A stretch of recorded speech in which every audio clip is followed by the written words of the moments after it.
This program is brought to you by thepodcastfactory.com. Ben Settle, compulsively punchable. He's the kind of guy who you'd probably just punch on the arm really hard if you ever met him. Worshipped by feminists. He pokes fun at feminism and women, just joking around, his whole sandwich making thing. Mildly inspiring.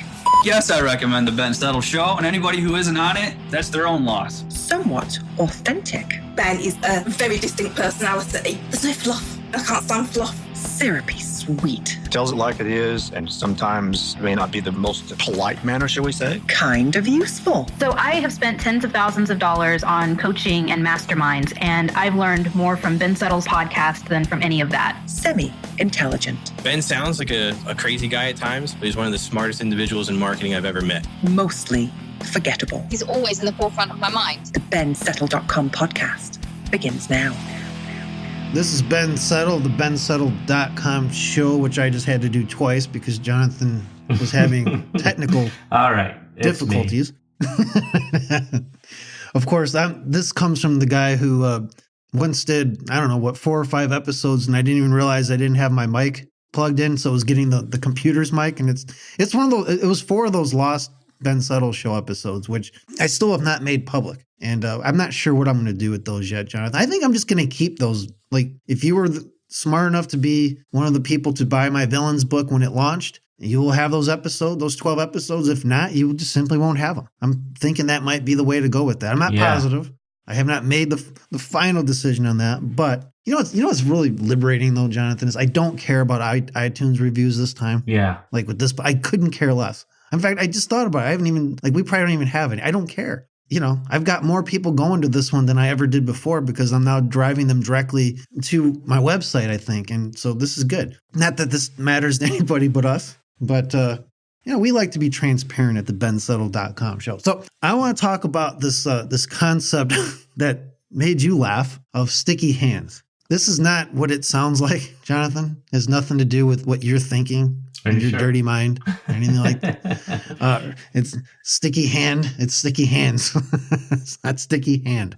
So in Wing Chun, one of the things that, and I don't know if other martial arts do, I have no idea, but I suspect some do in their own way. They probably just call it something else. But have you ever wondered, if you ever seen, how come this 70-year-old dude who's skinny and obviously don't move very fast anymore because of age, totally destroys someone younger, faster, stronger, and all that?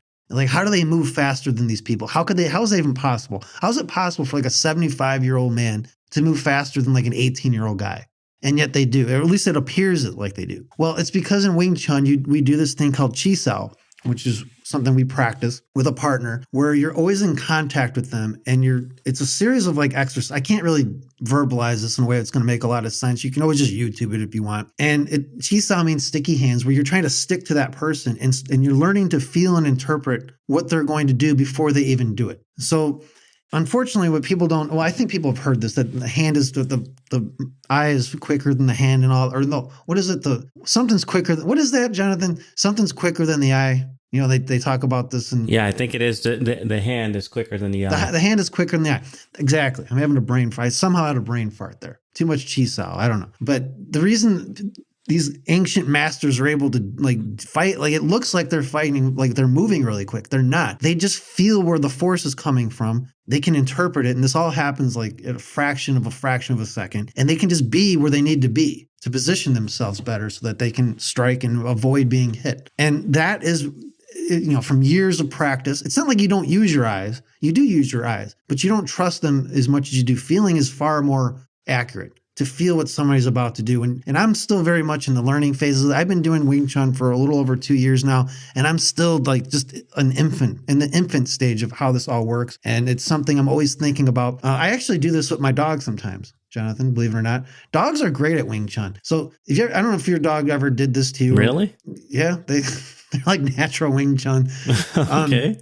So I'll wake up in the morning and Zoe, my dog, will be next to me, and she'll put her paw on top of my wrist, some kind of weird dominance thing. I don't know what the hell she's doing. I will circle my hand above her paw, and then she will immediately put her paw back on top of my hand. And I can just do this literally for like 3 minutes straight and she'll just put it back on. And I realized that if I watch her paw, like if I try to watch her do this, I can't beat her at that game if I go by my eyes. But if I feel what she's about to do with her paw, I can interpret it and I can actually prevent her from doing it, or I can put my hand right back on top even faster because I'm not trusting my eyes. I'm interpreting the movement, what she's about to do before she's even done it. And that's what you do in Wing Chun too. So there's certain ways you practice Chi Sao. It's like a game of cat and mouse. It's actually quite fun because your partner's trying to get you and you're trying to get them. And, it's a very interesting, it's not really sparring as much as is just trying to feel and interpret what they're about to do next. Well, they call that, as I've mentioned, sticky hands because you're like sticking to them.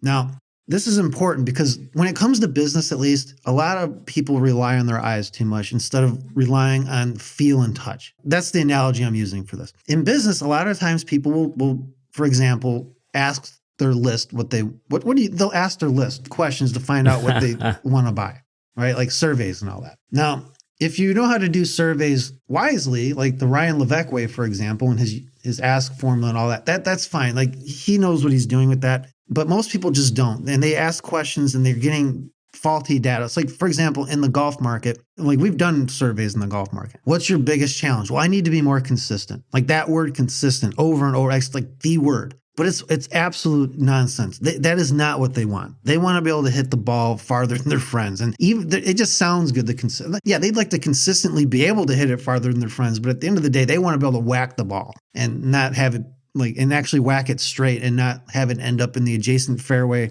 or the parking lot or something, or in somebody's eyeball or something like that. That's what they really want. Like that's what people in golf want. Even though the driver is like a very small, like the real game is one. You drive for show, but you putt for dough, like they say. So the real game is the short game. But that's what people really are paying for. That's why a lot of the golf informational products are all about hitting the driver and hitting the ball farther and all that. But that's marketers who listen to that kind of stuff and who try to get information out of their market like that by just asking them. That's like trying to fight using just your eyes.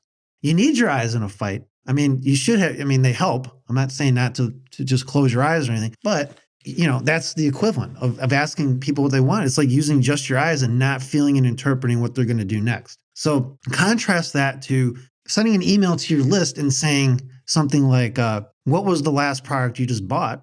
What are the last 3 products you just bought? That's the equivalent of feeling what they're about to do, like in a fight. Like you can feel what they're going to do so you can be where you need to be so you can position yourself. Well, if you ask them what they're already buying, you already know what they're spending money on. You don't have to guess. You don't have to wonder. You are basically reading their minds. They're telling you. And if you think that this is something I'm just making up because I happen to have an anti-internet attitude sometimes, even though I use it so much, think again. All I'll say is this.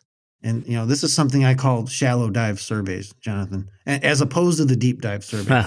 Nice. Not that there's anything wrong with deep dive surveys. I don't want anybody listening to this because I know some people like to create drama amongst people.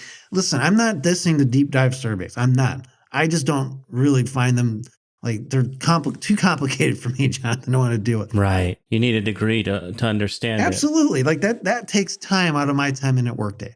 And we can't have that. So when I say shallow dive surveys, here's what I'm talking about. I am talking about going old school, hardcore direct mail. And what they've been doing for 100 years in the direct mail industry, and they don't horse around with all this, weird stuff. They simply buy the names of buyers of a specific kind of product, or rent names, I should say. So direct response company A looks at direct response company B, and says, I want to rent your list about people who are interested in weight loss. And then guess what? They have an offer for weight loss because they know these people just bought a book within 30 days about weight loss. They know they're ripe for buying another one. They don't have to guess. It's like they're feeling and interpreting the force. They can be where they need to be before the opponent even knows what they're going to do. It's literally, it's the closest thing to mind reading you can get in Wing Chun, and it's the closest thing in mind reading you can get when it comes to direct marketing. So I don't know, Jonathan, is this analogy, is this clear before I move on to the next part?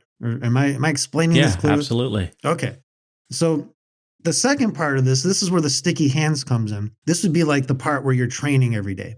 I believe daily emails are the equivalent of the sticky hands. Like every day when I'm sending an email to my list, I am feeling and interpreting what it is they really want. Even though they're not telling me they don't know they're telling me what they want. So The example I like to give is my Copy Slacker product. But I have other products too where I've done this. Like I've never really had a bomb yet, Jonathan, as I knock on wood. Like I wish the El Bembo's Apprentice had bombed, but unfortunately that didn't. But we kind of did the wrong way. It blew up. It blew up. It didn't bomb. That's right. And it's weird because that was another example of this. But let's take my Copy Slacker product. Nobody ever emailed me that I can remember, or at least not in great numbers, and said, Ben, I need a comprehensive copywriting course from A to Z that you're teaching that's going to be Slacker friendly. And nobody would even have thought of asking me that. I knew it by the questions people asked me over the years because I've been mailing my list for so long daily. I just knew the questions they would ask me would always be about copywriting this, and what's a good product for this, and what kind of course should I buy?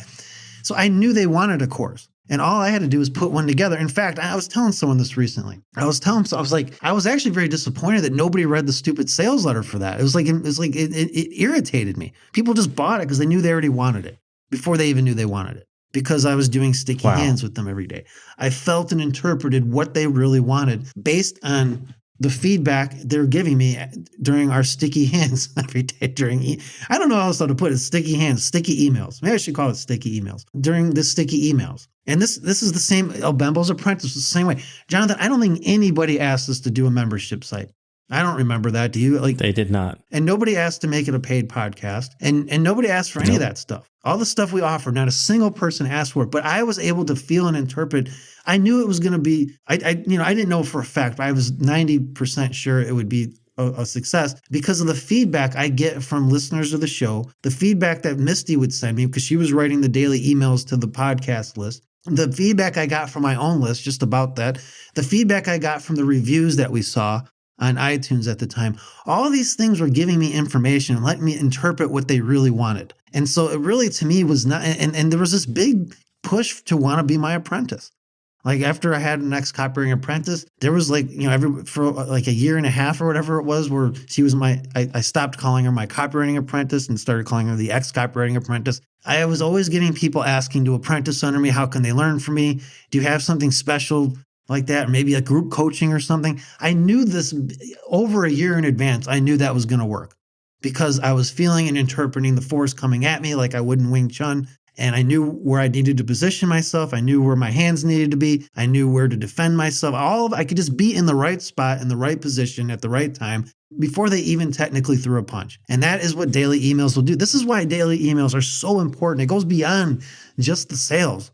Yes, you're going to make sales, but you're going to get information back in this daily one-on-one communication. And you can't get the same effect with Facebook groups or anything like that. Because I know people are thinking, well, I'll just go on Facebook and do this. It's not the same. Because it's not a one-on-one thing. You're talking to multiple people at once.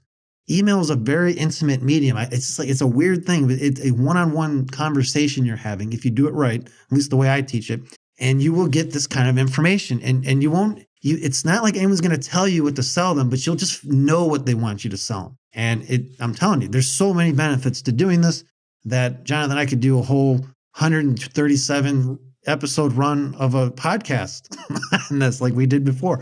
It is everything. I really believe it. So, don't be afraid of the sticky hands. Stick to your market, mail them daily, find out what they really want are buying, not just like what they say they want. And Jonathan, I don't know, in some ways, I think this could be the most valuable podcast episode I've ever done between the two podcasts. I really do. If people really understood this. Wow.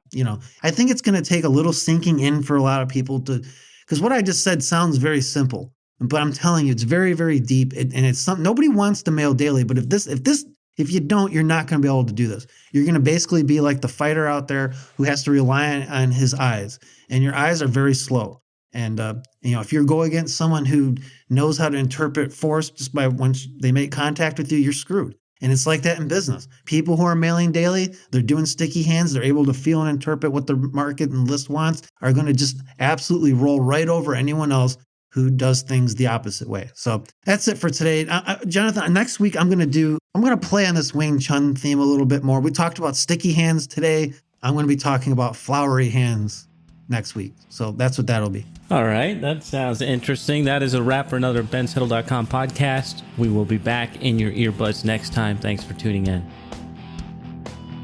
You've been listening to the bensettle.com podcast. To get your hands on a free issue of Ben Settle's prestigious $97 per month email player's newsletter, simply go to www.bensettle.com. This is the podcastfactory.com.